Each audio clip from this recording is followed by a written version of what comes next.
Welcome to the Quantum Feedback Loop. I'm your host, James Myers, and I also publish the Quantum Record.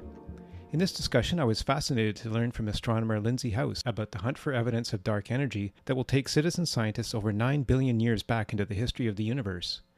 What will we find out about the mysterious force that seems to be causing the accelerating expansion of the universe? I found Lindsay's analogies incredibly helpful in a discussion that I hope will intrigue you as much as it did me. Well, welcome, Lindsay House, to the Quantum Feedback Podcast. It's great to have you here and looking forward to chatting about your background and your exciting citizen science project. Thanks, James. Excited to be here. Well, that's great. Could you start us off maybe by just telling us a little bit about your current research and what got you to this point and what new things you're discovering in the process?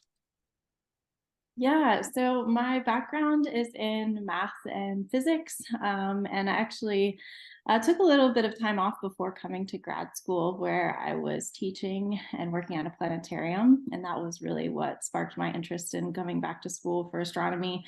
But my current research at UT Austin is a part of the Hobby Everly Telescope Dark Energy Experiment at McDonald Observatory.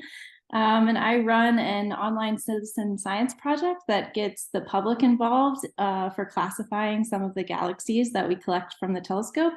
And then I, in turn, use those labels or classifications that we get from the public for machine learning. Interesting. And how many people are involved in the project and what kind of contributions have they made to the machine learning process so far? Yeah, we have about 14,000 volunteers in over 85 countries all around the world. So it's been really awesome to see the public be involved, and they've done an awesome job. They're doing pretty much as good as we are as the scientists at classifying these different astronomical objects. And so, yeah, we mainly have them distinguish between galaxies or stars and meteors and other objects, or we have them distinguish between galaxies and false positives or things that can go wrong with our telescope since it is such a large experiment. Are these people from all ages as well? Yeah, mostly all ages. I think Zooniverse as a host platform has an age limit of maybe 13. Yeah, and so mainly all ages, but I mainly advertise to high school, undergrad, but I still do it.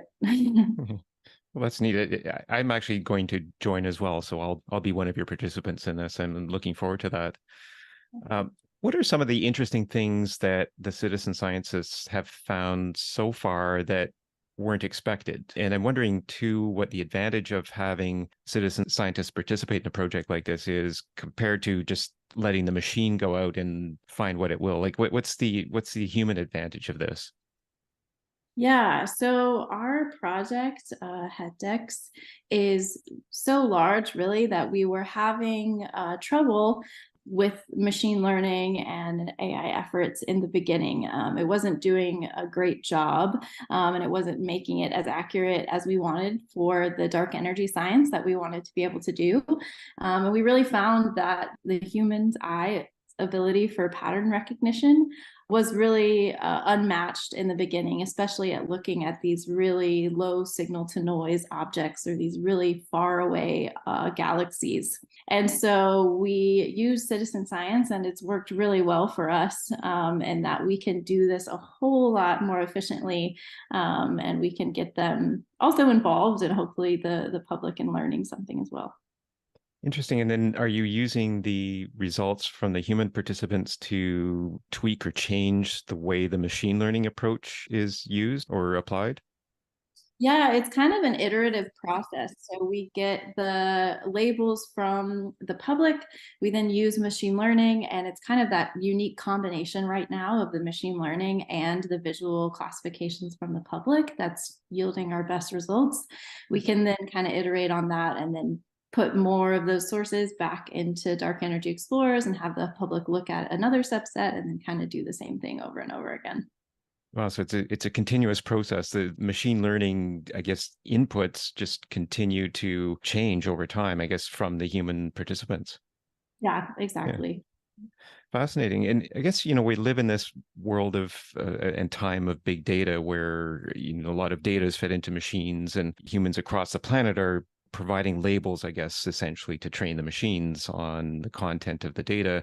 It's an interesting thing. And we're really interested in exploring citizen science because I think this is a way of kind of maybe democratizing the whole approach to data labeling in a way that really makes it accessible to the public, but also contributes something very important. I guess the participants have no particular background in the science, right, for the most part, but they're contributing something valuable and something that perhaps, I don't know whether it could be used in other machine learning models, but it sounds like it's really valuable, certainly for astronomy.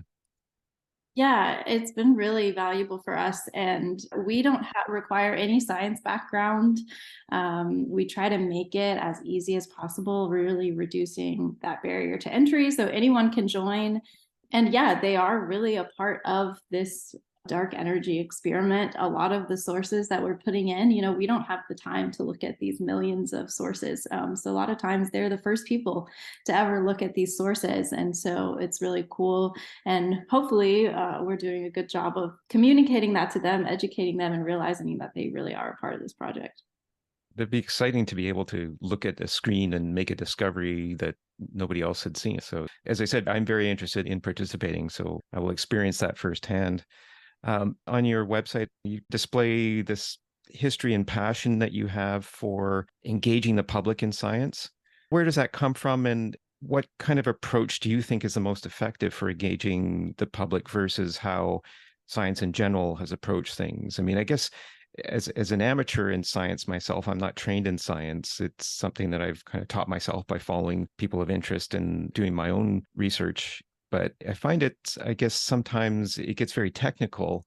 And how do you bring it down to a level where it's accessible and relatable to everybody? Yeah, that's a great question. I mean, I think with astronomy, at least for me personally, I think it's this really unique science that can provide you with a different perspective on life. You're forced to kind of fight with these large cosmic scales and these, questions that are still left unknown that I think a lot of fields don't have still. And so I think forcing us to really push those boundaries of making us uncomfortable, I think is really beautiful and can be really special and can also resonate to a lot of the issues and things that we deal with here, on Earth at the same time or with our daily life. So I think for me, that's what made me want to push through the math equation or push through the physics, because it has this, bigger picture that makes it worth it. But yeah, and I think that everyone deserves to have that perspective and to at least be taught it and to make the choice whether they want to be okay with the uncomfortable. Yeah, and I guess discovering new things and discovering new frontiers to knowledge, I guess, is always it's always important to open up paths that maybe people hadn't thought of before. And it's great to see that organizations like NASA and I guess this is primarily a NASA project that you're working on. So we're funded by both the NSF, the National Science Foundation, as well as NASA. Okay. And it's great to see that those organizations recognize the value of citizen participation. Is it a question of recognizing first principles in things that maybe is what really draws people to science? Is there sort of first principles of things that really just connect with people without having to do a lot of that detailed explanation? Yeah. Maybe. I mean, I can't speak. I mean, I know my draw to science, I feel like started at even younger age of going to science museums or, doing fun like science fairs and things like that. Or I grew up in a pretty rural area in Western North Carolina where I had a beautiful view of the night sky. I think that really is what got me into science, honestly. So I think, yeah, even earlier than that, personally. Yeah, interesting. It's like that timeless wonder that just, starts at the earliest age and continues throughout life. So that's great to be able to instill a passion for that in other people as well. So um, let's talk about the project, the Dark Energy Explorers project. If you could maybe just tell us a little bit about what the process would be. So, for example, if I want to participate, What do I do? What do I see? Do I have to participate on a regular basis? What kind of input do I provide? And then what kind of feedback do I get? So if you want to be a dark energy explorer, you can go online to zooniverse.org, or you can download the Zooniverse app on an iPhone or Android. And going to the projects, we're under physics or space projects and choosing dark energy explorers. We do ask that you make an account because that is what saves the classifications, but it's free. Anyone can participate as long as you have internet access. And once you get to Dark Energy Explorers, our current workflow is called fishing for signal in a sea of noise. So you're looking for these real galaxies that we're collecting from our experiment. And you're going to see what is called a spectra. And so you're going to see that light that's traveling, 9 to 11 billion light years away, that's traveled all the way to us, that we've captured on our Hobby Eberly telescope. And we put that in there, and we teach you basically how to classify those real galaxies and then determine what might not be a real galaxy as well, because we want to get those out of our subject sets. And so, yeah, that's essentially what you're looking at as a participant. Okay. And so I look at these, I guess it's kind of like pixels of light on the screen, right? And I'm looking Yeah. for, is it motion that I'm looking for? It's really just you're looking for the light that we've collected. So we want to make sure that we're seeing the light to know that that's from an actual object.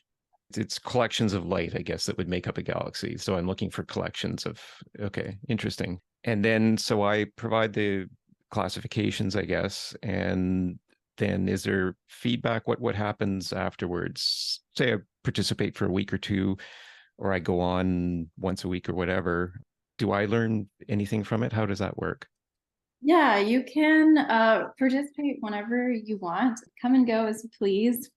So we don't have any direct feedback within Zooniverse because that would kind of defeat the purpose of citizen science. That would mean that we had someone already looking at these things to label to give you the feedback, right?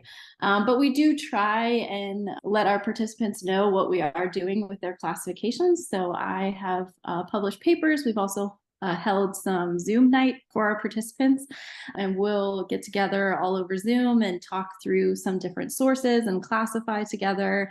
We also did a virtual tour of the actual telescope. So we got to take them into the mirror coding room and talk to the actual scientists on staff. And we have all of that on our YouTube channel if people are interested in watching that. But yeah, if you sign up and make an account, that adds you to our email list. So you will be invited to those type of events if you want to be involved. That's great. That sounds like a lot of fun, actually, to be able to meet other people too and share those experiences. How long do you think the project will go on for then? Yeah, I'm hoping it will definitely go on at least for a couple more years, the duration of my PhD, which will be about 2 or 3 more years. But we have so much data. Like you mentioned, we're in this era of big data and especially big data astronomy with these huge surveys and just looking deeper and deeper out into space. So we could probably go on for a few more years at least. Wow. Have there been any interesting citizen scientist discoveries to date? Any real moments where it's, well, we never expected that? Yeah, I mean, like I said, the human's eye's ability for pattern recognition has been really awesome, and that we never expected them to be so accurate as they are. They have done an excellent job at cleaning out our sample, and that's essentially what we're using it for right now, is to get all the bad stuff out. We aren't using it to necessarily confirm any sources, if that makes sense. So on the positive side, so we haven't had any specific discoveries like that. Okay. Yeah. Well, that's good. But I mean, clearly a valuable contribution in terms of making the data clear and making the data relevant, I guess, is that's essential. Very much so, yeah. So you're looking for dark energy, but you're looking at signs of a physical universe. So the dark energy not being physical, but you're looking at physical evidence. So if you could just tell us a little bit about dark energy and how it relates to dark matter, which is the other thing that we hear about. I mean, what I commonly hear is that the visible physical universe is only 5% of the entire universe. And then I hear that dark energy and dark matter comprise the other 95%, the invisible universe. So by looking at the physical universe, the galaxies and those things that comprise the 5%, what can you learn about the 95%? Yeah, great questions. So I'll start. I think the first one is the difference between dark energy and dark matter. I like to think of those two. We give them their name, dark energy and dark matter. First off, we don't know what they are, right? That's the whole problem. Probably one of the biggest unanswered mysteries of our scientific time. I like to think that they get their name dark because we can't directly observe them, right? We're really just inferring, like you said, that there is something there that is causing this effect from the actual visible matter that we can see and observe with our telescopes. And so dark matter gets its name because it kind of acts like the visible matter that we see in a gravitational way. And so we can predict and infer that it's there by understanding what we know already about gravity and actual matter. And so dark energy is a little bit different in that it acts almost like a force of energy. And so the main thing that dark energy is doing and that we discovered is that our universe is expanding. And not only is it expanding, it's expanding at an accelerating rate. So it's getting faster and faster as it moves out away from us. And I like to think about the fact that, like, if I had a ball in my hand and I threw it up, right, it would come back down here on Earth because we understand how gravity works. But if that ball was the universe and I threw it up and then that ball left my hand, and that was the Big Bang happening in the universe, starting time, right? What's happening with dark energy right now at the current phase of our universe is that ball would continue to fly through the ceiling, and it would fly away from me faster and faster, and I would never be able to catch it, right? And so that's kind of how I like to think about dark energy and how it's affecting our universe. And then the second point that you said was how is that connecting to what we're doing with dark energy explorers and these galaxies that we're looking at? So essentially what we are trying to do with HET-DEX, which is the Hobby Eberly Telescope Dark Energy Experiment, is we're essentially trying to create a map of the universe. And we want to compare how these galaxies look like at a certain time period, which is about 9 to 11 billion light years away. And then we want to compare them to what the universe looks like now. And I just said that the universe is expanding at an accelerating rate. So we can kind of map the structure of what these galaxies look like at different time periods within the universe. And then we can see how they've moved and how that structure of the universe has changed over a certain period of time. And then from there, we can kind of infer how dark energy has changed or how the universe has changed and accelerated and expanded over a certain amount of time. Yeah, that's really helpful, actually. That ball analogy, and as you were explaining how that expansion happens over time, I was just thinking, if I threw up a ball, well, it's the Earth's gravity that's dragging it down. But if I were to throw up that ball in outer space, there's nothing to stop it, right? It just goes on forever, and it accelerates. I think that was the discovery, in 1998 or something like that the expansion was accelerating. Yeah, very interesting to think. So you're looking back 9 to 11 billion years, which is, I guess, getting reasonably close to the beginning of the universe, right? I mean, what the universe is thought to be 13.8 billion years old or something like that. What's the particular interest of that 9 to 11 billion year window or ring or, whatever phase of the universe? Is there a particular reason for that? Well, we would love to go back to the very beginning, but that is kind of the basis of our survey. So we kind of fit into there's other dark energy experiment surveys that are happening around the world in different universities and collaborations, but we are one of the farthest back. So there's quite a few that are observing or comparing between now and the earlier universe, objects that are closer to us. And we are sitting quite farther back in time, as I like to say, but those farther objects within our universe or our earlier universe. So kind of fitting into this larger picture of the dark energy surveys and all of us together trying to understand what dark energy is. And that's kind of where the benefit of at least our experiment sits. Neat. Okay, so there's different groups looking at different slices of time, I guess, is what you're saying. And then by putting it all together, you can see the changes over specific times, or at least infer, hopefully, the changes. That's really interesting, actually, to think about. So maybe dark matter isn't that relevant to this, but I guess, or maybe it is, but just to think about dark energy in particular, so it's pushing the galaxies around. Is that the thinking? Maybe I wouldn't think of it maybe as pushing the galaxies around, but it's essentially creating more space. And then those galaxies are moving into that space as it's creating more space for the galaxies to move into. I love analogies. And so another great analogy that I like to think about is blowing up a balloon. And so if those galaxies were dots on the edge of the balloon, as you blew it up, you're essentially just kind of creating more space. And those galaxies aren't really being pushed away from each other. They're all still on the surface of this balloon, but they're just slowly kind of moving into that space and moving away from each other. That is a great analogy, actually. It actually really makes it a clearer picture to me. So it's, in a sense, then I guess, is if those galaxies are sort of sitting on the edge of the balloon and the balloon is expanding, does that mean that it's providing some sort of spatial limit or boundary to the galaxies in a way?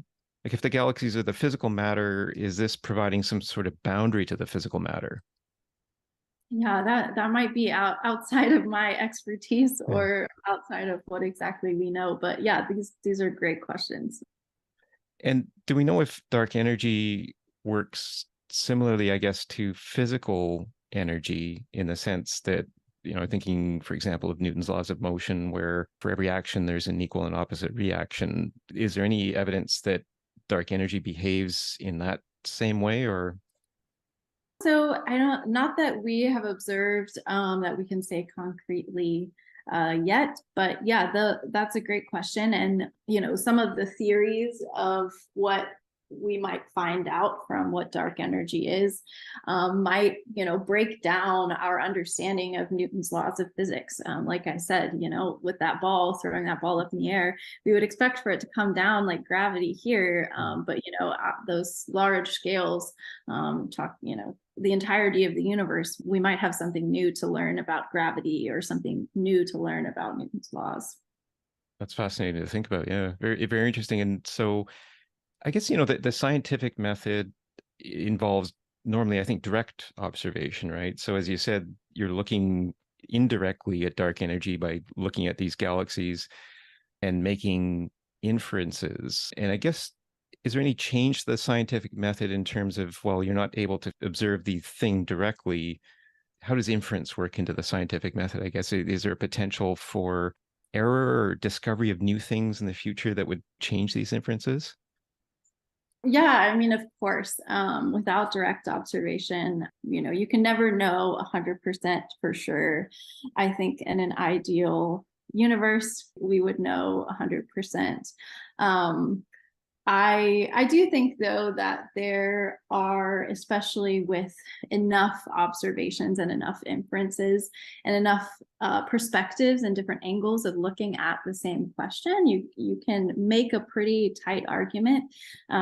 If I go to bed at night and then I wake up in the morning and everything is wet and the ground is wet and I have big puddles outside, I'm going to make a pretty strong inference that it rained last night. Of course, there are other things that could have happened, right? But I think it's a pretty safe bet that you can say that it rained last night, or you could, go walk down the street and get another perspective and see if it was wet way down there. And from that angle, your neighbors would say, oh yeah, it rained last night. So in that way, I think that inference and providing that, something that's not even direct observation, we can still have a pretty tight science case around that. And I guess the more perspectives that are brought into it, such as with citizen scientists, I guess that just helps to add credibility to the evidence, or add some sort of solid basis for the evidence. Yeah, Yeah. exactly. Yeah, interesting to think about what might be discovered with this. In the scientific community now, is there a sense for what this might lead to in terms of discovering how dark energy works, for example? Is there a sense of what that knowledge might lead to? Yeah, I mean, there's so many things I think that it would be helpful for within the field of astronomy, especially, teaching us about galaxy evolution, and how galaxies evolved over time, how stars evolve, specifically how our Milky Way galaxy and our solar system came to be, and how dark energy plays a role in that large evolution over time. I think could be really interesting and really valuable.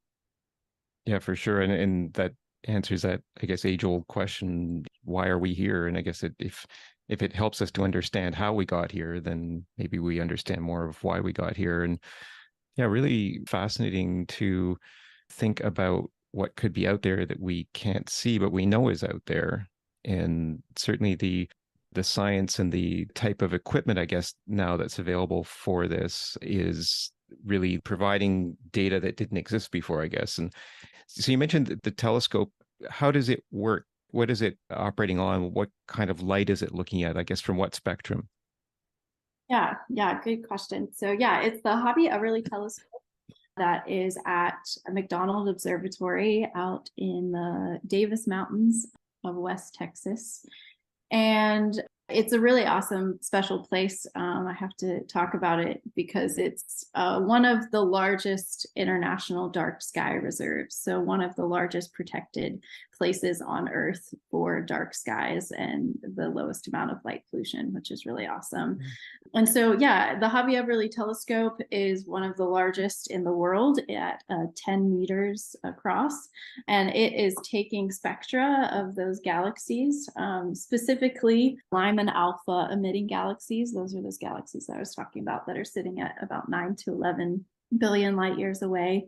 And Lyman alpha is essentially just a strong, bright emission line from hydrogen that we're seeing from those galaxies at that certain epoch within the universe's history. So that spectrum wouldn't be naturally visible spectrum, I guess. It's only visible through the equipment of the telescope. Right, exactly. So it would, so we like to talk say something is redshifted. And so it sits at about a redshift of 2 to 3, those galaxies. And so what's happening is that the light is being redshifted to us into the visible so that then we can see it. But it's actually emitted at a different wavelength whenever it leaves those galaxies. Getting into the weeds a little bit, but yeah. Right. Okay. And red shifting is as the light moves away, it's said to be red, I guess, in terms of, I guess it's not really color, it's just the wavelength. Yeah, right. So it's being red shifted because of that expansion of the universe. And so things are expanding and moving away from us. And so yeah, Hmm. that's where we're.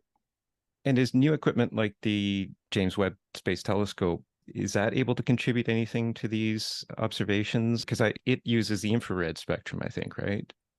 Right. Yeah. So a little bit different than what we're doing. And we won't directly use, it's not directly a part of our experiment.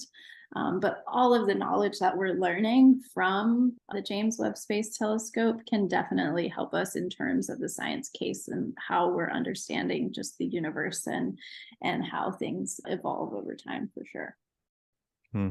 It'd be interesting to see how all of that knowledge is brought together. If the Webb telescope is looking at one spectrum, you're looking at another spectrum, and then factor in the time between all of those spectrums. Really interesting, and certainly the Webb is very new in its observations, so we'll see what emerges from that, I guess. Yeah, so it's been great discussing the project, and I'm really interested in following this, and I think our readers would be as well, in terms of what comes out of it, what conclusions can be made from it, and really interested in knowing the experiences of the participants, especially those who spend a lot of time and get really interested in it. It'd be really fascinating to see what comes out of their experience from this. Do you have any other citizen science projects planned after this one, or? This is the main one for now. We might release some new workflows, so it would still be dark energy explorers, but we might release some new things for our participants to classify. We have one that we maybe want to do, which is around black holes or active galactic nuclei. And so being able to classify those, I think would be really cool. I think the public would hopefully find that super interesting too. Yeah, that would be. So zooniverse.org, and look for Dark Energy Explorers. Sign up, participate to whatever extent you want. And as you said, you'll send a link when a person creates an account, you'll send a link, and that will give them some more connections in terms of the YouTube channel that you mentioned and other communications. Yeah, all those links can be found too on the Dark Energy site once you get to the homepage. Yeah, once you sign up, then you're one of our participants and we'll get emails about those events. Well, that's great. I will do that immediately following this discussion. So yeah, Lindsay, it's been great speaking to you, and we certainly look forward to hearing more, and I look forward to learning from the experience too. So it's been wonderful to connect, and would like to wish you very good luck with your project, and that some interesting new information is found from it. Awesome. Yeah, thanks so much. Thank you for talking, and we'll catch up with you soon, I hope. Sounds great. Yeah, thanks. Our thanks go to today's guest, and to you for listening to the Quantum Feedback Loop. You can find more information about this discussion in the Quantum Record at www.thequantumrecord.com. Please subscribe to this podcast wherever you get your podcasts, and join us for more fascinating discussions with the people who are pushing the limits of knowledge today for the benefit of tomorrow.